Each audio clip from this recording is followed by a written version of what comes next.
Thank you for joining us today on the Satori Show, featuring Amy Satori, your interpreter for pain, pets, and people past. When listening to Amy, you never know what you're going to get, but it's always a treat, indeed. So get ready for some deep, insightful conversation and some lighthearted fun. My name is Kevin McDonald, and together with Amy Satori and the remarkable gifts that she brings, we will now venture into the world of all things unseen.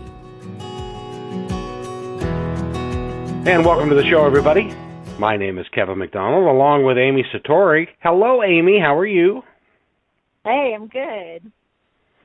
Oh, good. Well, the first thing that I want to tell everybody is that Amy is a psychic and a medium. She does extraordinary work with things and people and pets on the other side, and can talk to spirit guides. And we're going to talk about a very unusual topic today because not a lot of people put a lot of faith in the fact that they actually even exist. But we're going to talk about, Amy, we're going to talk about fairies and unicorns and leprechauns and dragons, aren't we? We are. One of my favorite subjects. So, yeah, well, then you go, girl. Tell us about your experience with all of these unseen creatures. I have a fairy that I talk to sometimes, and she's very special and very sweet. I have a unicorn. His name is Tristan. He follows me everywhere, and he's very protective of me. A dragon that makes me laugh anytime I take myself too seriously or feel threatened. And and I see these creatures and things all the time, and I just think that they're just really wonderful to work with. And you were saying something about, what were you saying about how we don't believe they existed, but they've always been in mythology and everything? Yeah. Well, yeah. It's been my experience. Yeah, it's been my experience that everything that's in mythology has a basis in fact. Yeah. So go ahead. Well, Bashar said in one of his talks one time, anything that you can imagine is very real. So exactly, he's right. He's totally right. So now I want to set this up because if you're just tuning in and we're talking about fairies and unicorns and lions and tigers and bears, oh my, you might think that Amy is a little off, but we have a caller on the line that has experienced very much many of the same things, and I'm just going to shut up now and let Amy talk to Brandy, who's on the line, and talk about their mutual experiences. So, Amy, go. Oh my gosh! Well, how was that for throwing it at you? Brandy, yeah. Because this is yeah. Oh, go ahead. Well, she was nervous. Now I'm nervous. Why are you nervous? It's your show. Because I like how you ask questions. It makes me feel comfortable. So, Brandy, describe your relationship to me and how this all got started. Okay, so I guess I'll just start with why I was looking for you or to talk to someone who knew about this stuff. Because when I grew up with parents that were drug addicts, they were heroin addicts, and when I got older and moved out, was on my own, I started doing the same thing, drugs and stuff like that, and I was miserable and depressed, and one night I was sleeping, and in the middle of the night, these beings came into my apartment, and I didn't know what they were, but they were short and round, and they waddled when they walked, and then a bunch of wind and leaves came in. It was really windy, and I remember them hearing their voices, but I didn't know what was going on, and that's all I remember. I remember waking up and thinking, what happened, and that 20 years had gone by, and I didn't know what had happened, and then I found you, and you explained it to me, what they were and what it was about. But you had told me they were leprechauns and that they had scanned my body so that that if I was to do drugs again, it wouldn't feel good anymore, and I would get off that path because I had better things to do with my life. So that's how I found you, and then, we took it from there. And also, like 20 years later, I have a daughter who can see fairies and spirits, and she's seen leprechauns. So she's going through that right now. And how does she deal with it? I talked to you about that, and you told her to, I don't know the exact words that you said, but we worked with her, and just to be in her own power and not to let that take over her, to stand in her own power. Now, yeah, I have a question for... Okay, go ahead. No, you go ahead. Oh, okay. No, you go ahead. No, I'm kidding. No, the question I had is, so you two believe... Now, Brandy, did you grow up believing in these things, or was this just totally foreign to you when they walked into the door? Yeah, no, I didn't know what they were. I had no clue until I talked to Amy, and then it all made sense. And then I read some books she had told me about, and then it really made sense. So... But you read The Last Leprechaun, right? Yes. Uh-huh. Yeah. Tell me about that. What's the name of the book, Amy? The Last Leprechaun. The Last Leprechaun. So we need to reference that so that the audience can go buy that book and find out more about leprechauns. Yeah. Yeah. So what did you get out of the book? Sorry, what did you get out of the book, Randy? What did you get out of the book? That they can help you, and that you can talk to them, and you can invite them in, and they're all around you, really. I mean, they've helped me a lot. Like with my grooming van, you told me you saw them bringing it to me, and I got it. I didn't know how I was going to get it because it's expensive, but it came, Yeah, that was funny in my mind's eye. Yeah, I didn't even want to tell Brandy what I saw, and I started giggling, and she said, "What?" Because she was like, "How am I going to get this dog grooming business that I want?" And I just kind of giggled, and I said, "Oh, gosh, I'm seeing something really funny." And she said, "What?" And I said, "A van with all these little feet, like running up to your doorstep, carrying a van to your doorstep." Yeah, and then she messaged me. Then she's like, it came. It came right to my doorstep. It did. Yeah.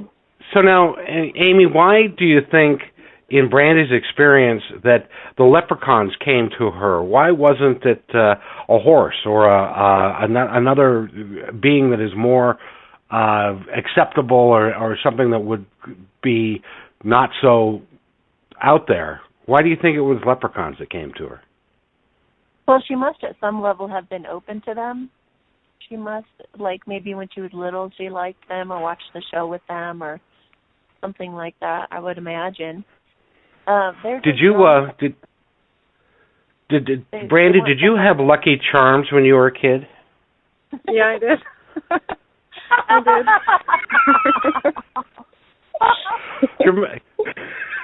Do you remember that commercial for the Lucky Charms with the little leprechaun? Yeah, I do. Oh my gosh! This is reminding me of Ghostbusters. Whatever you were going to think about when they cross streams or whatever. I forget what happened to that part. But all of a sudden they have Stay Puft Marshmallow Man come around the corner. They're like, Stay Puft Marshmallow Man. He's like, I couldn't think of anything else.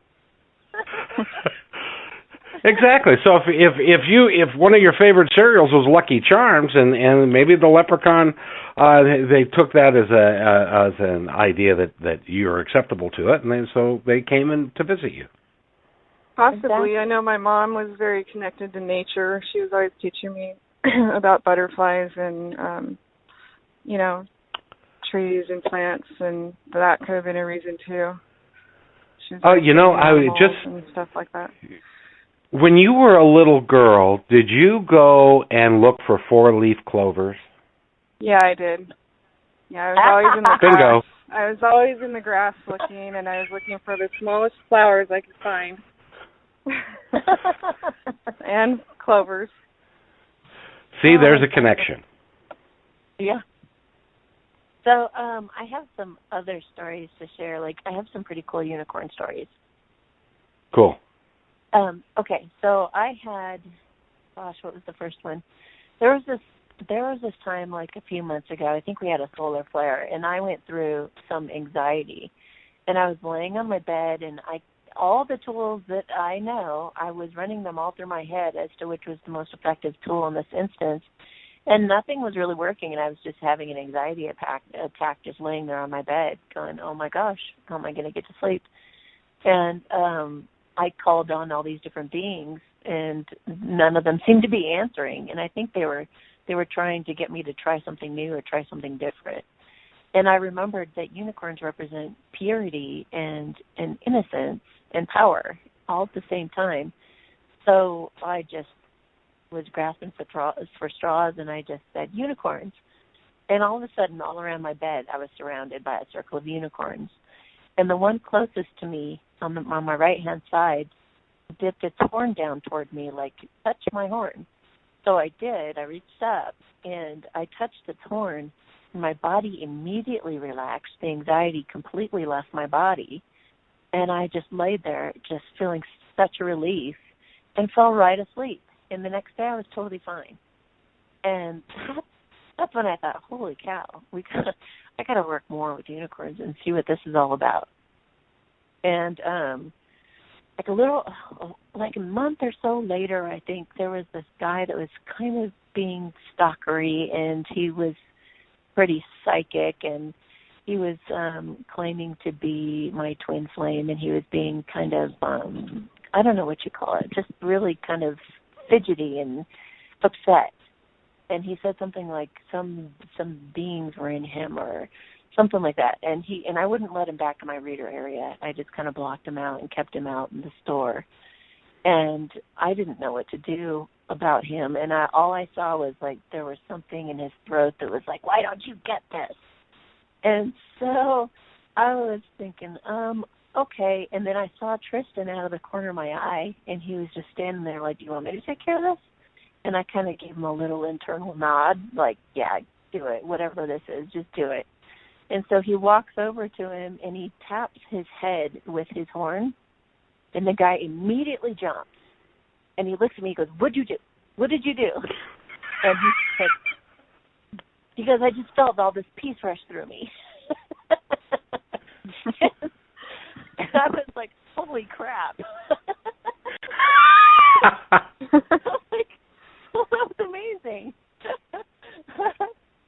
And the guy just left me alone. And, there's more to that story I won't go into now. But then there was this other time I was trying to show this guy how he could use his imagination, and it could be really valuable for him. I said, so, like, let's pretend right now that there's a unicorn here.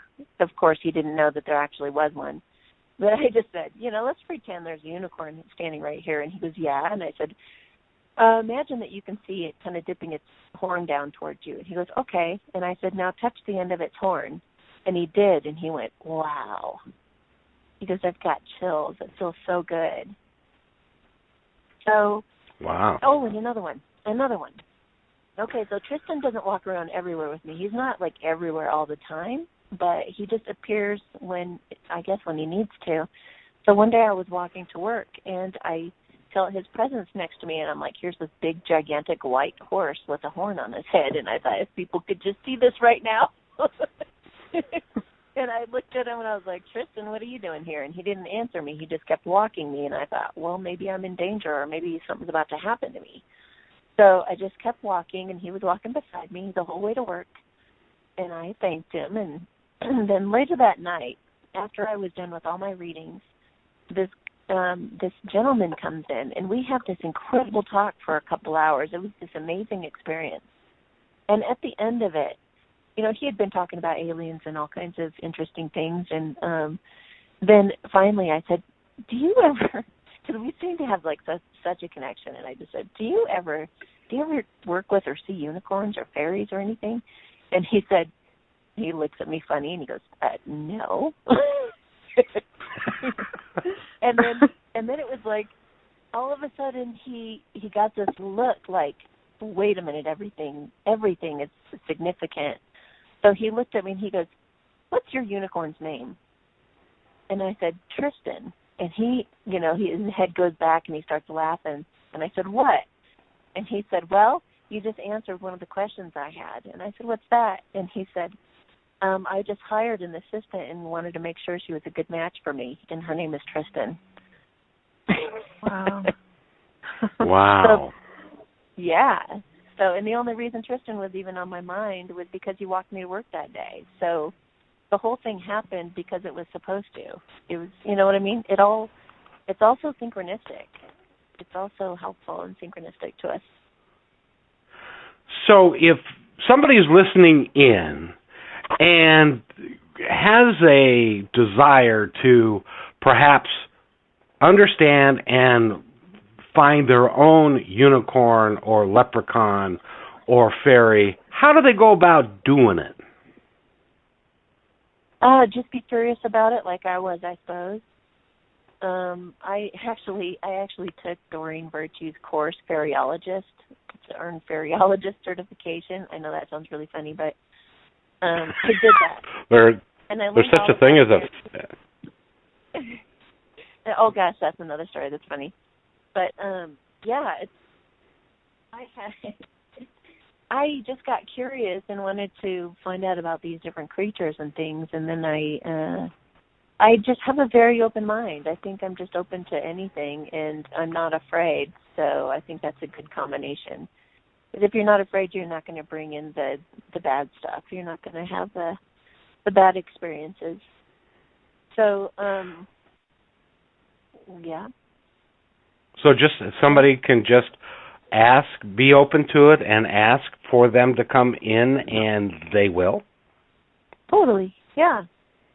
Yeah, or even in an emergency. Like if you're in a tough situation and you need protection, call in a unicorn. If you wish that it had a name, then you just ask, "Do you have a name?" and see if a word pops up in your head. Or maybe you'll turn on the radio and a name will stand out to you. Or maybe somebody will be in the street and they'll yell out a name, and that name will be like, "Oh, I think that's my unicorn's name." It's not like a formal thing whatsoever. It's just kind of like be playful with it and just feel into it and sense sometimes when you're in a room, is there anything in here with me? And imagine something being there. And the imagining creates it or opens the door for it or whatever. So all those things that you thought you saw as a child, if you had imaginary friends and all that, those were real. And they were there to help you. So I always tell people who have kids with, imaginary friends, I tell them, encourage that. Let them develop that. They might have to keep it secret from certain people. I don't walk around talking to my fairies and angels and everybody all the time. I keep those things usually to myself, but I'm seeing things out of the corner of my eye all the time. And like I said, Tristan walking me to work, there wasn't anything to really do about that. I was just walking and he was right beside me. So it's not going to be obvious to somebody who's walking along with me that I have a unicorn on the other side of me. Well, no. They would think they were about to be locked up if they thought that, if they saw a unicorn next to you, because that's, it's. And I think the veil is becoming thinner between us and the other world, and I think that we're coming into a time when we are going to see more of those things, and aliens are very real, and they are not even as imaginary as these other creatures I've been talking about. Aliens are very real, very tangible, and they can appear in your room, and they can be standing right there in front of you. Corey Good has had some incredible experiences with aliens, obviously. Well, I've got a theory about that. People who say that there's no such thing as aliens and there's no other life in the universe, they need to do some research on how big the universe actually is, and how many galaxies are there, how many millions of galaxies, how many billions and trillions of suns, and how many trillions of planets there are. And I think it's really arrogant for us to say we are the only intelligent life form in the universe. Do you agree with that? Oh gosh, yes. And there's got to be, I mean, absolutely. And by the way, if it was in Star Trek, it's true, and people can transport back and forth, so there's no reason why an alien can't appear in your room. It's true, and I will tell you, I mean, I've been reading Anna, Grandmother of Jesus. Your mind would be blown as to what they could do back then. And this was like, I don't know how many millions of years ago. It was a long time ago. And she could teleport. They could do things like that back then already. And here we are going, what, teleport? We can do that? Like, yeah, we could do that like a million years ago. So well, that's right. Not and well, and when you think, this has just been, there are certain powers that be that don't want us to know our power or what we're capable of, or they want to confuse us. So the more we know that we have these capabilities and the more that we can tap into these resources, the stronger we can be on our own. And the more we can, if you think, one time I woke up, okay, this is crazy. I woke up one time and I felt looked at. And I didn't know why. So I tuned into my mind's eye for a moment to see what was going on. And I swear there were like 100 creatures staring at me, as if waking up was the most miraculous thing they'd ever seen in their life. And that's not the first time I've seen something like that. But those forces on the other side, those creatures, and I couldn't even tell you how many types of creatures there were. There were so many. And they were just waiting on bated breath for me to wake up and get out of bed. And I was like, oh, my gosh, this is so much bigger than people realize. Just the fact that we're alive, just the fact that we're doing and we're making decisions and we're being inspired and we're changing our mind from hatred to love, and the fact that we're getting over things and forgiving people. And they just find it fascinating. And they're rooting us on, and they really want to help.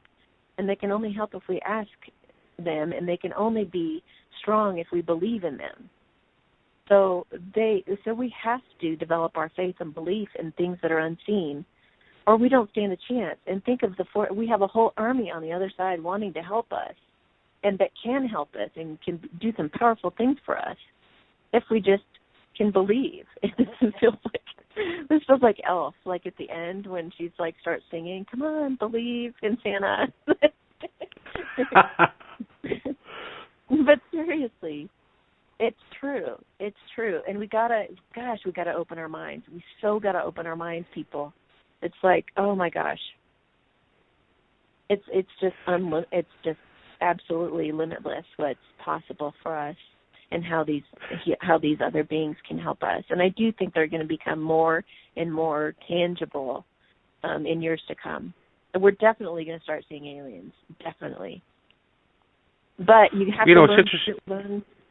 Well, you got to learn to use your intuition and discernment, because there are some that either are evil or are like they do want to make us fear, and they do want to make us afraid, and they do want to make us insecure and all that stuff, because they can feed off of it, and they're ultimately trying to win some kind of galactic war going on. It goes pretty deep. But I do think that also there might even be the powers that be might make us want to make us feel powerless and scared, and might even create aliens that are fake that are bad too.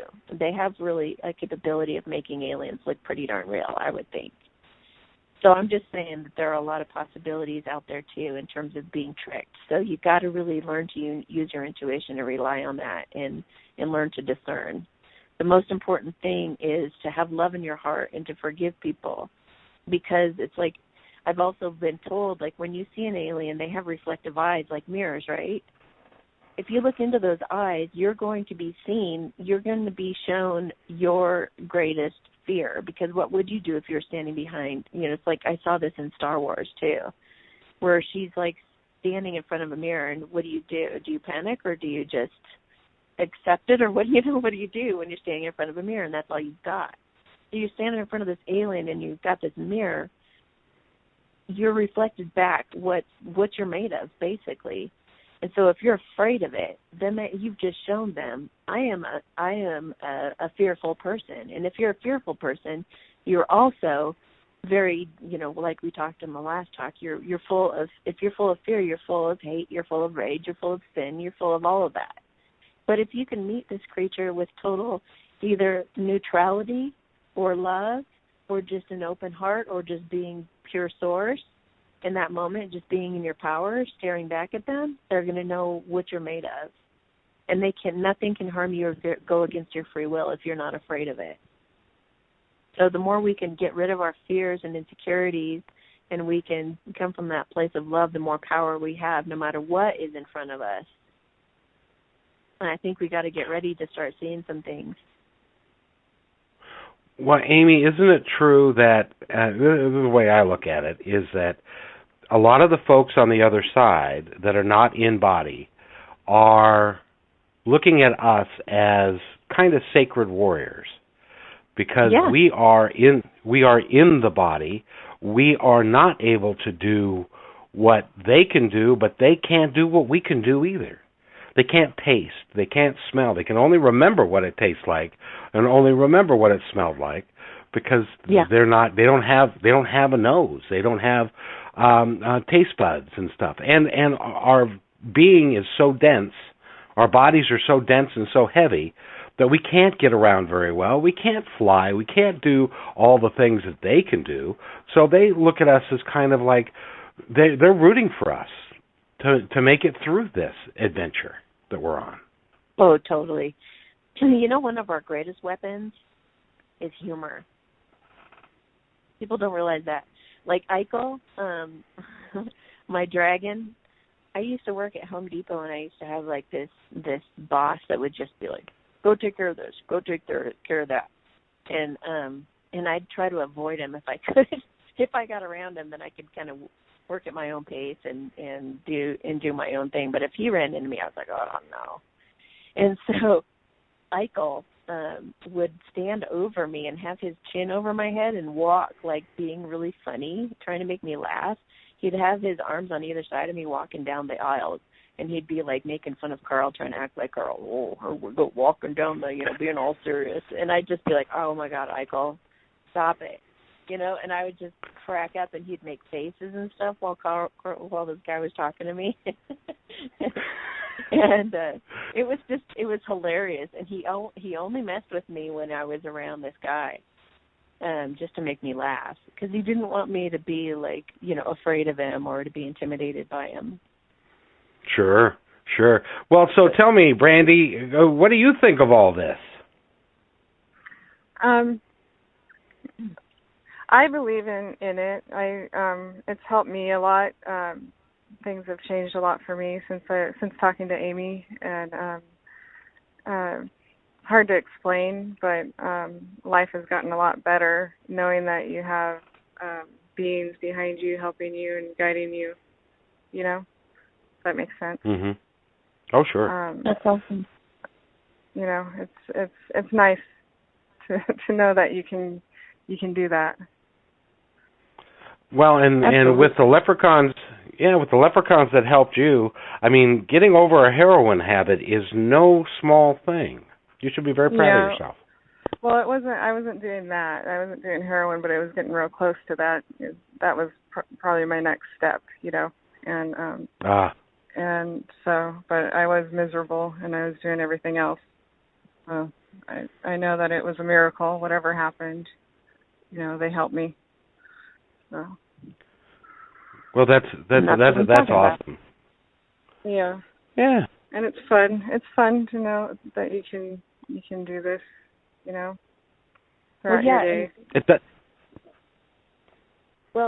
does open up a world of possibilities, doesn't it, Amy? It really does. I mean, I remember somebody mentioned to me, oh, I think you have some sadness yet that's suppressed. And I was like, I do?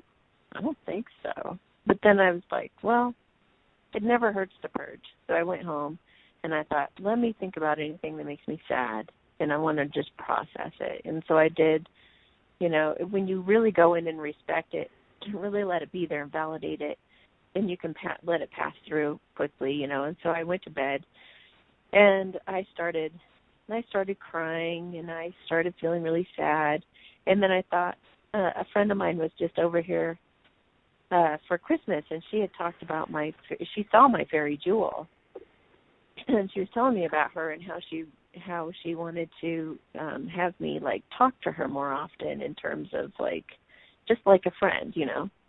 So I thought this was an opportune time, and so I was crying, and I just said, Jewel, I'm so sad, and then I kept crying, and all of a sudden I heard like really loud, and it stopped me, and I just got quiet for a second. I was like, did I just hear that? It sounded like somebody was in this room crying with me. And then I was like, okay, I was just hearing things. And so I went back to crying again. And then I said it again, Jewel, I'm so sad. And I heard it again. She's like, oh. And it started making me laugh. Like, Jewel, I'm okay. Like, you don't have to worry about me. I'm just, like, getting sadness out. It's okay. And then I was able to I was like, you know, how cool is that? Like, she totally took my pain. She was like, no, let me cry this for you, you know. It was so sweet of her. Yeah, and another time, like the first time that I heard Jewel, she was actually really little, and so she is one that can go, you know, really little, really big. She can change, because the first time I met her, I was in another house. I lived in another house, and I was feeling down about myself and my weight. And I was like just kind of feeling really bad for a minute. And right about that time, all of a sudden I hear this little voice. And it's this little female voice, just tiny, probably the size of a dime. It sounded like, or a quarter or something. And I heard, we love you. And at that moment, I was like, oh, my God. Like, I heard it so crystal clear and so teeny and cute that I started crying. It was so precious. So, yeah, just gotta be open. you got a million stories, and it is great. By the way, if you're just tuning in or just listening to this podcast, this is Amy Satori that we're talking with, and this is the Satori Show. If you want to find more about Amy, go to amysatori.com. And you can also find her on Facebook. You can find her on Instagram. If you want to talk to her specifically, you can do that through her website. And her phone number's also there, right, Amy? Your phone number's on your website, right? Yep. Or is it? Yep. Yeah. So you can do. It's 817-219-8831. And she's a psychic medium, and she can she can address your pain. She can talk to people that have passed. She can talk to your pets. She talks to my dog all the time. As a matter of fact, my dog's losing his eyesight, and he's going deaf. And she said, so the other day I was talking with Amy, and I said, I was on my way to work, going to work, and I said, tell Wesley that I'll be back soon, and I'm sorry. And she said, nope, he's done with you. He's pouting. He's not very happy with you at all. And then she said, well, why didn't you play with something? And he answered back, I only play when he's here because he wants me to, and that's absolutely right. So you're just amazing. So contact Amy, and you will find out. And you can also find out more about fairies and unicorns and lucky charms. Oh, wait a minute, leprechauns and all that kind of stuff. So Amy, it's been great again to talk to you today.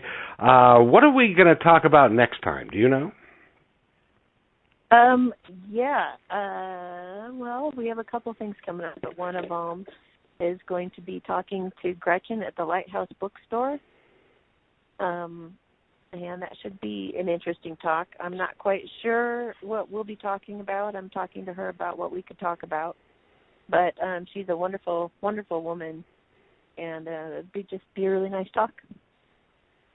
And then we're going to delve into a topic that is near and dear to all of us, because it's destined to happen to all of us, and it happens to our friends and family, and which is death, and also a part of that, which is suicide, which is a sad part of that. But that we're going to talk about that with somebody who has had to deal with that in a very personal way.